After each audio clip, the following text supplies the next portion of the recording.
If unions are so bad for workers like Amazon claims, then why don't they just allow them if that'll mean it'll benefit Amazon? Wants a clause in the contract that says the company must swiftly reimburse us for approved expenses over $100, even on a company card, since we have to pay those ourselves and get reimbursed later. Management says.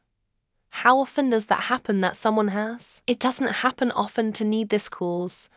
Our response: if it's rare, then it shouldn't be a hardship to comply with that clause. Management engages in propaganda.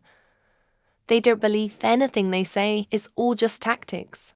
Regardless of whether unionization is good or bad for workers, you are making an incorrect logical conclusion. Amazon did not claim that unionization would benefit Amazon. You are making the jump that bad for Amazon's workers necessarily means benefits Amazon. For example, Amazon making working conditions intolerable, causing all or almost all employees to quit, would be bad for all parties. Lying. Unions are bad for asshole businesses because it puts all the power back into the employee's hands. As a worker, your time and labor are valuable. Demanding decent pay and perks grabs businesses by the balls. No pay, no work. Businesses hate when people band together to demand good pay. It means businesses can't perpetuate wage theft. Because Amazon, like every other org criticizing unions, is full of shit. As working class folks, unions are our only avenue to keep things equal with the ruling class. Anyone who criticizes unionization has an agenda, and it isn't an agenda that will be good for you if you're working class. And they would be bad for both workers and Amazon. That'll make it harder for Amazon to operate and grow profits to trickle down to workers, while also sucking union dues from the workers' paychecks. Not saying this argument is true at all, but that's what they'd say. Just because the union is bad for employees doesn't mean it's good for Amazon. Additionally, anti-union sentiment is so strong in the US business space, even in situations where the existence of a union actually helps the employer business, they tend to still be against it. Well, because Amazon is lying when they say that unions are bad for workers. Unions mean that workers are in a better bargaining position, and that they likely will be better compensated, which means that Jeff Bezos will have to have a smaller fifth mega yacht. Because the narrative they're trying to sell is that it harms both the employees and the company, and is basically just a slush fund for the union leaders. I don't believe that at all. I'm extremely pro-union, but that's how they try to sell it. It's not zero-sum. Unions can be bad for both the workers and the company. Ideally, they are good for both the workers and the company. Unfortunately, discussions of unions often focus on class conflict instead of mutually beneficial arrangements. That states about 60 of full-time Amazon employees are on public assistance of some kind. Sounds like a perfect business model. They shortchange their employees and the government picks up the rest. Because being bad for workers doesn't imply it's good for the company. They aren't opposing sides. Unions are bad for both sides, because modern unions don't seem to accomplish much besides gumming up everything they touch. I think you're assuming that this theoretical position means bad for workers means good for the business. Amazon and their ilk would argue is bad for the worker and the business. Just all around terrible fuckers.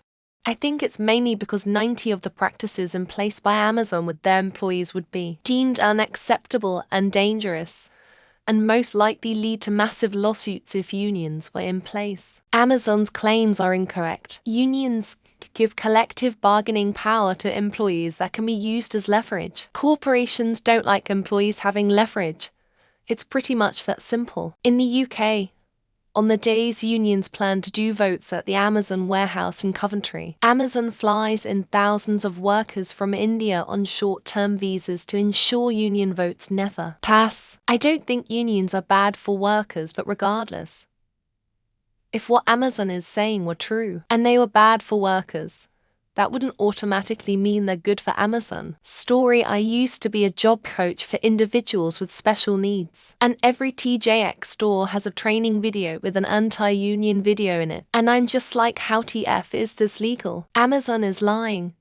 Jeff Bezos is about to become the world's first trillionaire. The fucking slim ball will do anything to wrestle out of paying people a fair living wage. Unions can make work more difficult for companies. This doesn't always mean this is better for employees. Unions do a lot of good, but they are not perfect. Unions are bad for workers in the same way that shelters are bad for abused spouses. Getting caught looking for one can lead to punishment from your abuser. If companies could pay you $2 an hour, that's what they would do. Unions are the reason all blue-collar wages and benefits are where they are today. Amazon spends millions on anti-union propaganda instead of spending millions on giving out raises. That should tell you how Amazon feels about unions. Unions are bad for companies wanting to screw employees out of their rights and fair pay. Billionaires aren't made by paying people fairly. Recognizing a union is a big shift in operations. The workers should absolutely have one, but it's not as simple as just allowing it. Bad for workers doesn't automatically mean good for Amazon. It could be bad for both. Is Amazon claiming unions are good for them? The fact that Amazon is lying aside, there's another point here. Bad for workers doesn't necessarily equate to good for employer. Unions make it difficult for employers to treat their workers like shit. It isn't just about better pay and benefits, because corporations are willing to do this incredible thing called lying. Never trust your enemy. If the workers get unionized, Amazon will have to pay fair wages and have safe working conditions. Because it's bad for Amazon top, it can be bad for both parties, and they will maintain that. I think their bad faith argument is that it's bad for both workers and employers. If everyone wants a union so bad, why don't they unionize? Pardon my ignorance. We will relentlessly try to make sure that unions are bad for workers. Like Amazon claims, you answered your own question. They're lying. Bring in UFCW and Amazon will welcome them with a pizza party. Fun fact, the Pinkertons are still in business to this day. Lots of things can be both bad for employer and employees.